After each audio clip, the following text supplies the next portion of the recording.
ఒంగోలులో చదువుకున్నాను. ఒంగోలులో డిగ్రీ వరకు చదువుకున్నాను. ప్రకాశం జిల్లా ఒంగోలు. చాలా ఏళ్ల తర్వాత 21-22 సంవత్సరాలు నేను బయటకు వచ్చేసి ఒంగోలు నుంచి మళ్ళా ఒంగోలు తీసుకెళ్లే భాగ్యం కల్పించిన మహానుభావుడు, నా గురువు, నా దైవం శ్రీ దినేష్ కుమార్ ఐఏఎస్. అంటే సమయం వచ్చింది కాబట్టి చెప్తున్నాను. ఎందుకు చెప్తున్నాను ఈ ఆనందమైన విషయాన్ని మీరు అర్థం చేసుకోండి. నేను చిన్నప్పుడు 7th బిలో చదువుకున్న టీచర్ గారు, నా క్లాస్ టీచర్ తల్లి శారద, ఆవిడ వాళ్ళ ఒకే ఒక బిడ్డ ఆవిడకి ఆస్ట్రేలియాలో ఉన్నారు.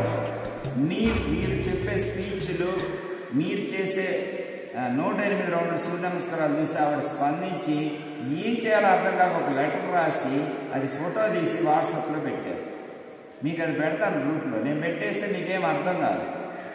ఎప్పుడు నేను బిలో 7th క్లాస్ చదువుకున్న శారదా టీచర్ గారు అర్థమవుతుందా. ఆ తల్లి నాకు ఒక సర్ప్రైజ్ కూడా ఇచ్చింది. ఏంటో తెలుసా, 108 రౌండ్లు ప్రపంచ record Limca book of record తీస్తుంటే సడన్గా వచ్చి గ్రౌండ్లో కనబడ్డారు. హైదరాబాద్లో ఉంటారు వాళ్ళు, భార్యాభర్తలు, రిటైర్డ్. మా టీచర్ చిన్నప్పుడు క్లాస్ టీచర్ అంటే రిటైర్డ్ కదా. ఆవిడ శారదా టీచర్ గారు, ఆయన వేణుగోపాల్ గారు, ఇద్దరు మేడ్ ఫర్ ఇచ్చారు. ఇద్దరు అనుకోని వచ్చి గ్రౌండ్లో ఇలా ప్రత్యక్షమయ్యారు. రే, నా బిడ్డ ఇంత మంచి రికార్డ్ చేస్తుంటే నేను చూడాలరా, నాకు ఆనందం రా అని వచ్చారు. వచ్చి వాళ్ళు ఇంకా కలెక్టర్ గారికి పరిచయం చేశాను స్టేజ్ మీద. మీకు ఆ వీడియో పెడతాను.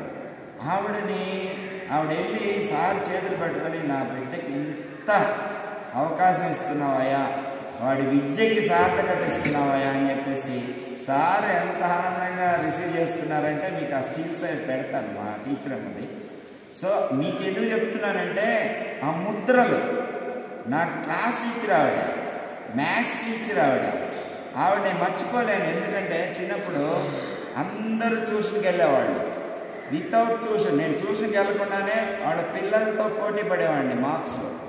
రే మనసేను, నువ్వు మా ట్యూషన్కి రాగానే మా పిల్లలతో పోటీ పడుతున్నారా అనేది ఆ మాట నాకు ఇప్పటికీ చెవుల్లో వినిపిస్తుంది. సో మనం ఆ ముద్రలు వేయాలి పిల్లలకి దయచేసి. సో మన బిడ్డలే అనుకోవాలి వాళ్ళని. మీ గురించి ఇప్పుడు చేస్తున్న కార్యక్రమం గురించి మా తల్లి ఒక లెటర్ రాసి, ఆమెకి వాట్సాప్ ఎలా చేయాలో తెలియలా, ఒక తెల్ల పేపర్ మీద ఆస్ట్రేలియాలో ఉండి రాసి నాకు వాట్సాప్ చేశాను. సో నిజంగా అమ్మ అంటాను నేను, నాకు జన్మనిచ్చిన తల్లి మా తల్లిదండ్రులు అయితే నాకు ఈ జ్ఞానాన్ని ఇచ్చిన ఆ గురువు.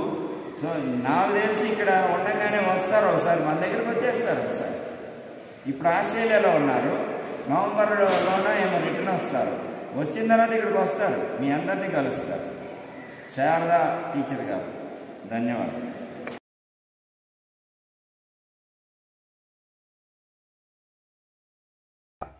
ఆ అమ్మ పంపిన ఆ లేఖలోని సారాంశం మీకు సరిగా అర్థమవుతుందో లేదో తెలియదని నా వంతు ప్రయత్నంగా నేను ఆ లేఖను చదివి వినిపిస్తాను.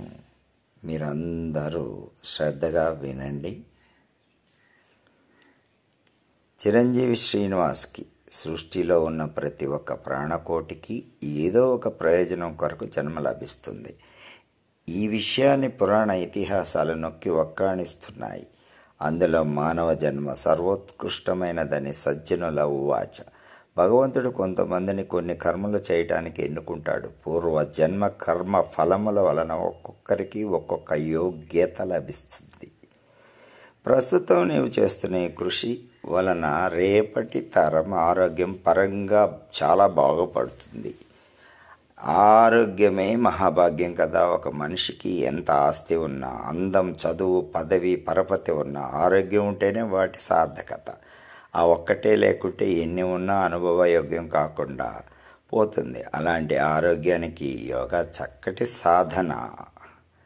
మరి ముఖ్యంగా స్కూల్ పీఈటీలకు యోగా నేర్పిస్తున్న చూడు, ఆ ప్రక్రియ హైలైట్. అందులో చాలామంది హాయిగా చిత్తశుద్ధితో వారి వృత్తి పట్ల తగినట్లు న్యాయం చేయాలని భగవంతుని ప్రార్థిస్తున్నాను. ఆ ఉపాధ్యాయులు వారి వారి పరిధిలో ఉన్న చిన్నారులకు ఈ యోగా నేర్పించి వారిచే నిత్యం చేయించగలిగితే ఆరోగ్య భారతం తయారవుతుంది. ఈ విధంగా వారి కర్తవ్య నిర్వహణ నీకు చెల్లించే గురుదక్షిణ అని పీఈటీలకు తెలియచేయి.